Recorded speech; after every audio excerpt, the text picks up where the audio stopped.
We're going to do a very quick overview on AR and education. It's a big subject. We could spend the whole day on it. Unfortunately, we've got about 20 minutes. So the plan is we've got 5 speakers. We're going to do a little under 5 minutes each. Everybody here has got a different take on how AR in education is going to unfold. And what I'm going to do is have them sort of talk about the project and works that they're doing individually here. I'm going to do a quick future overview at the very end as to where all this is going. But we're looking at everything from the K-12 space up through graduate and postgraduate education at Harvard. So this is quite a range. Most of it is academic. We're actually not approaching the issue of training versus education here. This is going to be education at different levels. And what I'm going to try and do is probably start with Zach Fisher, our youngest member of the team. We cover quite a range between Zach and myself here, about 3/4 of a century probably. But it really is indicative of the range that AR is reaching in the education space right now. Zach in particular has some interesting ideas that he has come up with at the high school level, which is actually mirroring some of the stuff that I've been coming up in my research lab at Harvard. So it's interesting that we're coming to the same conclusions at two different ends of the spectrum. And I think you may be a little surprised at those conclusions. So Zach, you want to tell everybody what you're up to? Thank you. Hi, I'm Zach Fisher. I'm a sophomore at Brookline High School. And I've been getting into augmented reality recently, as of most of us. But one thing in particular is the use case in schools, specifically K-12. And the way I first got into this was probably since 6th grade. School's been incredibly boring for me. So this year, or probably 2 months ago, I got assigned a project to make a poster on the assassination of Archduke Ferdinand. And I said to the teacher, well, I've been making posters since 5th grade. Like, why should I make another poster? I'm making an augmented reality app. And so I did. And it'd be cool if I could demo it, but I can't. So if you want to see it, you can come up after, I guess. But basically, the way I see AR integrating into the K-12 space is not for everything. So I'm not in the AR for everything club. But I do believe it can be super powerful in similar ways to VR, where when there's something that's spatial and you're having a hard time seeing it, visualizing it, AR can be super powerful. So a good example of this is in my math class right now, we're doing this problem where it's kind of a morbid problem, but someone is chained to a table and there's a pendulum with an axe swinging above them. Couldn't tell you why the teacher chose that problem, but that's what we're doing. and so she's giving us all these the teacher's giving us all these dimensions, and kids are having a really hard time visualizing it. And so, like, we got a graphic, but it's a 2D graphic. It's hard to see a complex problem with complex relationships between objects in 3D space on a textbook. So I took the challenge, and I modeled up in Blender, and I made it in AR. And now kids can actually see the relationship between objects, like how they would react in real life. And it can, like, seriously impact kids' problem-solving skills when they can actually see what they're supposed to be looking at, or, like, what they're supposed to be imagining. So as I've made these projects, there's a couple things I've realized about students and augmented reality. And one is that most kids are still caught up on Pokemon Go. And not like playing Pokemon Go, but like when I say augmented reality, everyone's like, well, what's that? Like maybe virtual reality, people have heard of that, but not so much augmented. So then I say, oh, you like Pokemon Go? And then they're like, oh, that's cool, I guess. But that's kind of where interest ends. And so, like, even when I bring it into the classroom and I show them the assassination of Archduke Ferdinand as played out on our classroom's carpet, kids don't seem that interested. It's just like, oh, it's another video. It could be a poster. I don't see the purpose. So one area I think that really needs AR to be involved in it is, like, even younger than... So I'm a sophomore. So I feel like if this was introduced to me in 2nd grade as, like, we're reading some children's book, and all of a sudden we see something pop out of it. Like, I feel like now when I'm in 2nd grade, I understand what not necessarily how it works, but just like, this is a thing that's in my life that I can use later on. So then when we're in 10th grade and I'm showing them the assassination of Archduke Ferdinand, they're familiar with the concept enough to understand, like, the complexity of the things that I've just done. And, like... So yeah, I think the big thing for me is getting kids to understand how like incredibly cool and powerful this technology can be before we actually try and roll it out to them. So again, I've not shown, but I've shown YouTube videos of the demo of the HoloLens thing with like, the anatomy in AR. And kids see it and they're like, that's cool. And even if they tried it, they're like, wow, that's really cool. But the big problem is kids are seeing it still as the Pokemon Go stage. So it's not like, here's a tool that's incredibly powerful that I can use to make something, but more like maybe I can play a game on it, or like maybe someone else can use it and show me a cool thing. But kids are not getting to the point where they're creating like interesting content or even thinking about creating interesting content. And until kids are thinking about content creation as like a viable option instead of a poster, I think AR in education is going to kind of stay where it's at. You want to say something about who you think should be making the content for these courses? Sure. Yeah. So that's a tough question because pretty much anyone that can make content should be making content for these cases. Like I have very limited Blender, which is a 3D modeling software for people that don't know. I have a pretty limited skill set, but it's like even that's been enough to create immersive AR apps. So I think anyone that's interested in furthering the progress of AR and has basic enough skills to develop AR apps should be developing AR apps in some form of education. One of the biggest problems that we have with both AR and VR in not only education but across other areas is content. We've got good hardware, the hardware is iterating, it's evolving, it's getting cheaper, faster, better.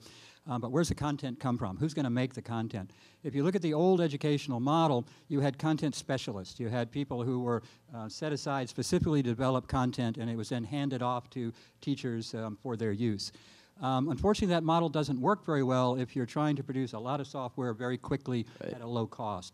So the idea is let's have the teachers and the students produce the content for themselves. Bring the tool set right down to the point where everybody in the classroom can use it.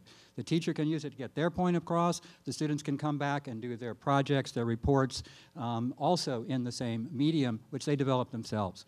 So that's a really fundamental shift when you really start thinking about it, that Zach and his student friends are capable of this kind of production work themselves and actually doing an extremely good job at this. Last year at the VR Hackathon in this space, one of the winning teams was consisted of all high school students. I think the oldest was maybe 17 on the team, and they were one of the winners in the VR Hackathon against 400 teams. So the skill set is moving downwards. The cost is moving downwards, and it's something we have to watch out for. Great. Thanks, Zach. Thank you. So staying on the education theme, Fernando has been working on some science education projects, looking at physics, looking at how we're going to do introductory STEM at the university level, intro physics, intro chem, intro bio kind of things. And he's going to tell you about the work that he's been doing, and we'll compare that as you kind of go up a little bit from Zach to Fernando. Yeah, I thought I was pretty young here, but now I feel very old. What have you done? So I'm really interested in AR in education, mainly because AR has this ability to place anything, anywhere, for using just one device. And you can make the experience be really realistic, but at the same time, you can also decide not to follow the physical laws of our universe. So for example, if you want to not have gravity, you can do that. So the application I worked on is called MathLand. And as the name implies, it's a land where you can play around with mathematics. So it consists of a series of tools that you can place around and move around. And for example, you can throw a ball and pause that ball in midair, see the forces acting on that ball, see its projected trajectory, see the velocity that that ball has to really understand why that ball is going in that direction. You can turn off gravity, for example, to see how the ball wouldn't go down anymore because there's no force acting on it. And these things are pretty helpful that you cannot model in the real world. You need something like AR for it. And AR works particularly well as opposed to a computer because one of the problems with mathematics learning is that we experience math in our everyday world right here, but we learn it using these abstract symbols on a piece of paper. So MathLand lets you learn math in the world that you're accustomed to using augmented reality. So you have a series of objects that you can move around. You have a ball, you have a cube, a ramp, a rope. And we try to make it as intuitive as possible. So you are holding this cube, which I don't have, so pretend I have a cube. And you can connect this cube to any of the virtual objects to act as a proxy for control. So to move an object, you connect it, and then you move the cube. To rotate it, you rotate the cube. To resize it, you stretch the cube. It has a little thing you can stretch. So you can do all your manipulations in a hopefully intuitive way, but you're not bound by these physical laws. So if I want to add a force field going up here and a force field going down here, you can have all these fancy mathematical things to play around with. And the way we tested this was using a little puzzle mode where we have a series of rings that are numbered, and your goal is to get the ball to go through the rings in order. So things we were testing there was your understanding of parabolic motion. So the rings were arranged in a parabola, and you would have to know to launch the ball upwards, but also include gravity, so the ball would come back down. Another thing we were testing there was circular motion. So you would attach the ball to a rope at a velocity vector to give it a little push, and then the ball would go exactly in a circle. And this really helps you understand why the ball is going in a circle, because you have this ball that's pulling it through. So with AR, we can show all these simulations in a much more intuitive way that's not tied to pen and paper. Excellent. Thank you very much.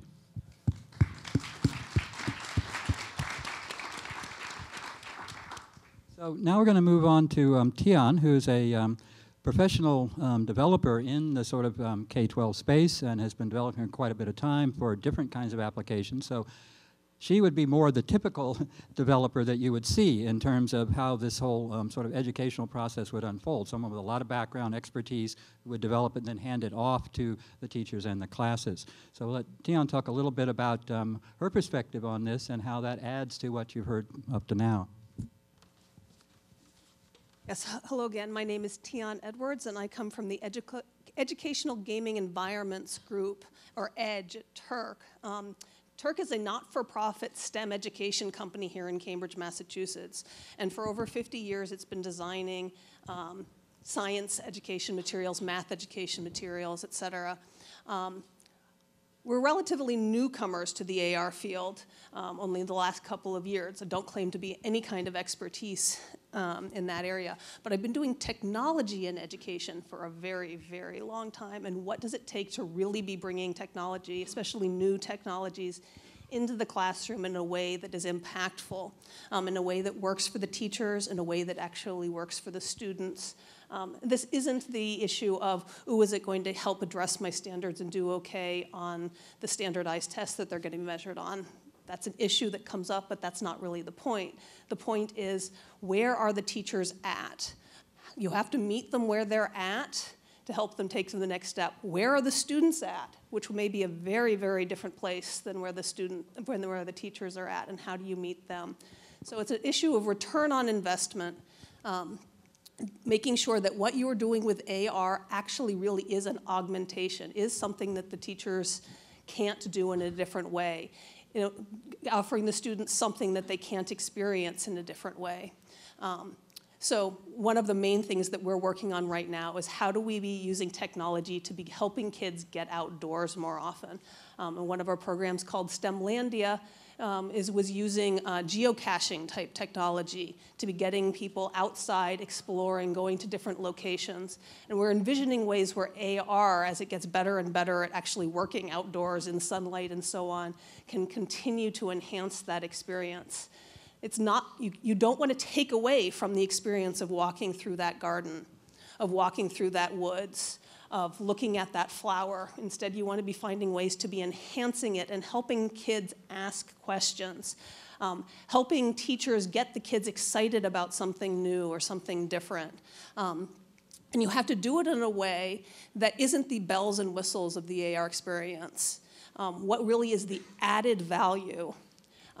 So I can also go out into that woods and layer information on absolutely everything there. Like every single blade of grass could have a really interesting story to tell. But that's not actually the point, right? The point is to be appreciative of what's there, to start wondering more about what's there. And so it's also a matter of figuring out what are the things we're choosing to emphasize, and how do we help educators, how do we help students know what's there that they might want to explore, and actually let them have the tools for picking those things and diving in deeper. You'd go out with a magnifying glass and you'd crawl around in the grass and you'd look for bugs. Okay, no, don't want to crawl around in the glass. You instead want to sit down and appreciate the birds. That's a different way of doing it. And in all of those cases, what is the augmentation you are adding to your reality that actually really is an added benefit? At the same time, when you're doing augmentations, you have to worry about the downside of it. And I don't mean what are the things that augmented reality don't yet do well, but in fact the places where they might be problematic. So we're doing physics with AR. That's great. How much of physics depends on mass? How well does AR do mass?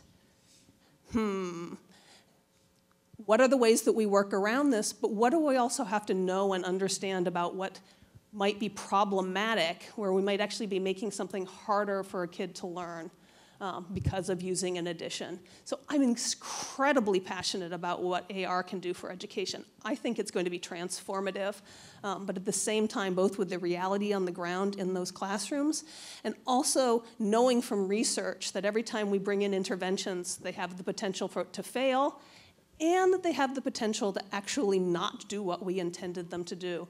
I'd add the cautionary note of include educators in your systems early on. Test things out, and not just in the does it work, but in what are the takeaways that your users are coming away with, and are you okay with them, especially if you're caring about the education component. Great. Thank you very much. So next up is Charity Everett. If you saw the large map of Africa leaning against the wall outside, that's Charity's work, and she's going to talk about, she's a student at Harvard. She's an immersive storyteller, and so she's looking at this technology in a way that, you heard storytelling mentioned already, but storytelling is a big part of education at all levels, from the time you begin school and preschool, right on up through graduate programs. People are telling stories of different complexities and different types. So she's developed a very interesting program, a story that she's unfolding in a series of ongoing serial stages. So I'm going to let her present her work to you. Cherry.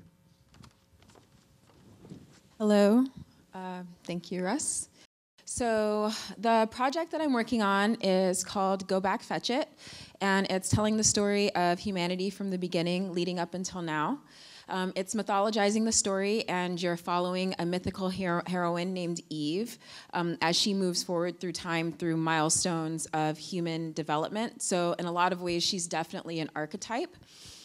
The reason that I chose to tell the story this way is because in order to really capture someone's attention and to really impact them, you have to hit them on the emotional level. And we don't necessarily connect with facts. We connect with the story behind the facts. And so coming up with the story was the baseline. As I move forward, I'm going to start to incorporate more data visualization, data storytelling, and turning it into an educational tool. The reason that I chose to start telling it with augmented reality is, part of it is like the amount of attention that you can gain when you present somebody with something that's new and novel. But another part of it is just the immersive potential of it, especially as we move from having to look through a phone screen to something that's more immersive on your face. I see an immense potential from the amount of attention that would go toward actually like paying attention to it and then seeing the data as it goes along. Because I actually have this idea, and it's something that's been formulating lately, but I think that the main problem when it comes to like picking up information is the amount of time that it takes to process it, right? So like, you know how they say that you have to be shown a fact 3 times, like they say in marketing, like somebody has to see your ad 3 times before they actually remember it. And that's because it takes time for it to be encoded from, you know, the short-term memory to the long-term memory. However, I think that if you mix the emotion of a story with the data behind it, and especially if you start mixing in other immersive factors like, you know, sound, there are certain things that you can do with light, like flashing lights, in order to make somebody more open to storing information. Then you can actually effectively, I think, shorten the timeline that it takes to actually encode that information into long-term memory.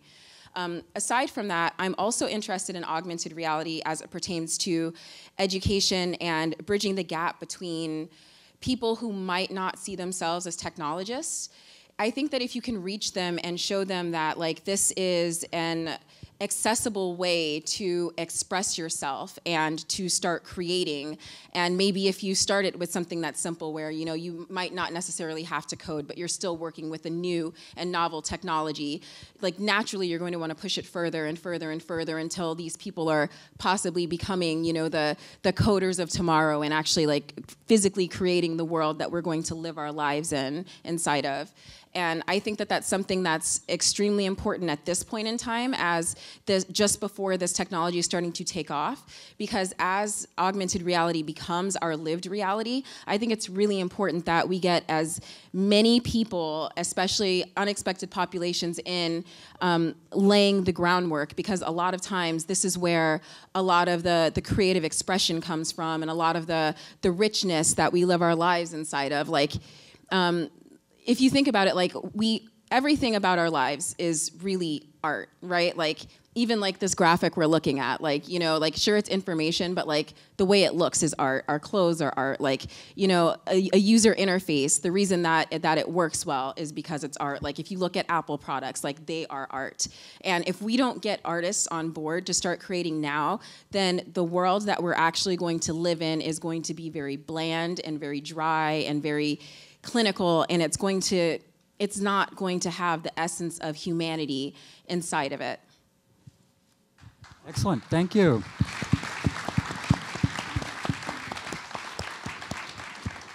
So, as John said, I'm Russ Gant, and I run the Visualization Research and Teaching Laboratory at Harvard. I started in the computer field. My first computer work was in 1966. So I was actually joking with Bo earlier about how long we'd been in this business and how many cycles we've seen over the various time period, and how the cycles are sort of closing in a little bit, but they're also still the same. So in my lab at Harvard, we're looking at how to apply not only AR, but VR, and in fact the whole sort of alternate reality suite of tools, of which there are many Rs involved, for both research and teaching. So we handle the basic sort of scientific visualization work that you would expect, but we're also moving into digital humanities. We're doing language instruction, immersive language. I'm working on a project right now in Paris. I actually have 5 cameras filming in Paris right now, capturing the daily life of 5 groups in Paris, which we will combine into an immersive French 3 lesson in April. So we're actually shooting it now, we'll edit it, produce it, and we'll be having students experiencing life in a single arrondissement in Paris in just a couple of months. So we cover a wide range. Also, over the time that I've been working, and I spent a lot of time here at MIT, I was here about 14 years through the 80s and 90s. Then one of the big things that happened at MIT, particularly in 1984, which is a very seminal year, I think some of the historians were talking about sort of key dates in 1968 and other periods. But in '84, Harvard took a very bold jump into the future, partnering with what was then DEC, Digital Equipment Corporation, and IBM. They received a dual grant of $250 million in 1984 money. It's a lot of money.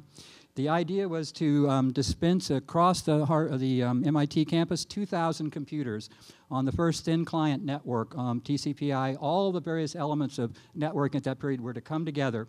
We're going to put the computers out there, give everybody access to it, open terminals, people could walk up. And the idea was that every computer terminal was identical. Once you logged in, it configured itself for you and your work, and therefore you could do it in your dorm, in your classroom, or in the public cubicles.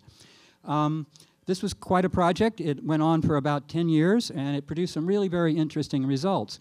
For me, one of the things that this summer it sort of came back to me as a lesson from that time period is that right now with both AR and VR, there's usually a very large bump between the user and the network. And that might be a laptop, it might be a desktop computer, but there's some kind of a computing device, rather large and expensive usually, that's serving this up to you. Well, one of the tasks that we have is how do you, in an educational setting, scale? How do you handle everyone in the school, not just a single classroom? How at Harvard can we run several thousand students a day through classes that are using these technologies? Well, if everybody's got to have an expensive sort of computing bump between them and the system, you can't scale it. It's just not practical.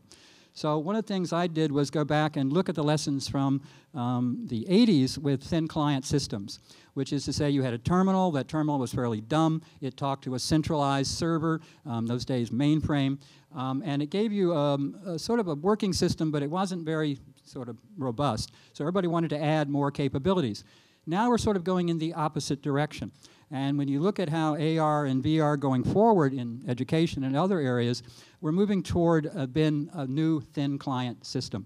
So what we're looking at is treating all these various kinds of headsets as essentially terminals, dumb terminals, which is to say move all of the intelligence up back into a central system, which these days we call the cloud. So what we're doing is building AR and VR cloud servers, which will allow us to basically take any headset, walk over to any Ethernet jack, plug the headset into the Ethernet jack, have the system recognize what kind of headset it is, log you into the appropriate software on the server, and serve up the educational content. And to do that with a sub-$200 headset, now you've got scalability. Now any student at any point near an Ethernet terminal has access to full AR and VR capabilities. This means we can now think in the thousands rather than the dozens. So that's what we're currently involved in my lab, along with a lot of other work. But this sort of movement toward cloud AR, I think, is something that's really going to define the future. It's unique now, and I've heard a number of speakers today, when they get to this point, they all stop and say, latency, and latency, latency, which is to say that essentially you don't have enough bandwidth, you don't have enough speed to either bring things down, which are the visualizations, you want to push 4K video down, you've got to do all your tracking information and push it upstream, so you need both of those to be very robust. You need a lot of network bandwidth. So it turns out that at places like MIT and Harvard, we have a lot of bandwidth. This is not the real world. One of the interesting things about being in charge of virtual reality at Harvard is it's a bit of a redundant statement. Harvard is already in a virtual reality. So to introduce a virtual reality inside of a virtual reality is very interesting. But when I go over to my Ethernet jack in my office, I get 350 megabits per second out of that Ethernet port. That's enough to run 8K video downstream. Right now, out of every Ethernet jack. Anybody who knows the technical background between Ethernet knows that there's also 2 unused pins in Ethernet. And PoE, power over Ethernet. You can get 5 volts back the other direction. So we can power the headset from the Ethernet jack. So you're basically taking your HDMI video, it's coming downstream, your USB-C is going upstream with your tracking data. This means you've got the ability to really maximize the capability of the technologies going forward. So what does that buy you? It buys you the ability to think like everyone has been talking about here. Get away from the technology. It's not a technology issue, it's a teaching issue. Let's talk about curriculum. Let's talk about courseware development. Who's going to create this material? How long is it supposed to live, for example? In the old days, you would create curriculum materials, and it might last for years, decades in some cases. That's no longer the case. Now, curriculum materials barely will make it to the end of the same semester you started with. You're actually adapting and changing and modifying during the teaching semester. So we have to have a faster turnaround cycle. That's why we need to get away from this model of having a group of professionals sitting on the sidelines, taking their sweet time, developing a lot of software, and begin to move, as Zach was saying, down to the actual users. The users need to be creating this software. Now at Harvard, one of the things that we're thinking about a lot is the fact that in the old days, students came to the institution. The institution provided them with whatever technology, whether it was a slide projector or that moves into a film projector, which becomes a video projector, becomes an internet connection. But the student is relying on the institution for the technology. When I go in front of a class now at Harvard, I look out and I'll see 100 laptop computers. While the 100 laptops are open and being used, they also have at least 1, sometimes 2 phones out, which are open and being used. And if you look in their backpacks, you will find GoPro cameras, you will find VR headsets in their possession, which is to say the students now have more technology than the institution has. That's a major change. It means they are aware of the technology. They use it every day. As Zach and Fernando were saying, you don't have to explain to them. If you start early enough, it's ingrained in their behavior to use this technology. And they, in a way, are the best definers of how to use it because they're the recipients of that use. So we're very much looking at how that process can unfold, and we've taken the same approach. I have about 25 or 30 GoPro cameras in the lab. So if I have an assignment for a class, I can give everybody in the class a GoPro, 4K. They go out, they shoot it, they bring it back. I have a 23-foot immersive screen. They can show their presentation in 4K on that big immersive screen back to the class the following week. This is a fundamental change because what's up on that screen now looks like it's something produced in Hollywood. It's high quality, high resolution, really good editing, all done between their laptop and their phone. No other tools are necessary to do that. So we're really, how do we leverage what the student has in technology? How do we leverage what the student knows? And how do we pick the brains of the students as to what is the best methodology for presenting the information back to them? And it's probably not going to be what it was in my generation or in a couple of the generations between me and these guys. It's really changed fundamentally. They look at books in a way that we don't look at books. They look at technology in a way we don't look at technology. So we have to listen from the bottom up. So let's go around and let's take some questions. We have a few minutes. So either at the top. Okay, fine. Having sort of put that overview out there, let's go back. Fernando, you have some follow-up thoughts as to where you're going next with this. What's next in your agenda? You've already accomplished a lot in a very short period of time. What's the next goal that you want to meet? So with Mathland specifically, we want to get this out to kids. We tested it with college students, and it worked out pretty well, but we also want to test this out with kids, maybe middle school kids, to see if they can also grasp the physics concepts. Even though physics is not usually taught at this level, we think with a simulation like Mathland in the real world that's intuitive to use, you could actually be using, exposing kids to physics at an earlier age. Yeah, definitely. So Zach, you were sort of saying the same thing in a way, push everything down, get it started earlier. How would you envision a sort of curriculum in your mind as to what would keep the students engaged and excited about this kind of use of technology? Right. So I think the biggest thing is not using AR for everything, but just for the things that it needs to be used for. And when it's used for those things, it needs to be used well. So it needs to be carefully planned out. It can't just be thrown in here's an AR demo. It needs to be a full-fledged curriculum that has been thought through on both the student and the teacher's side. I think that's super crucial. Okay. Tian. Yeah, so it's cliche and has been mentioned a number of times, but the learners as makers, not just creators, and pairing all of this work with a real understanding, some research and testing of what does this technology really mean. We're tapping into more natural learning, or at least that's one of the objectives of AR. But then when AR doesn't do a good job of reflecting reality, what does that mean? So, Charity, you've indicated that this is an opening act of a series of things that you want to go forward.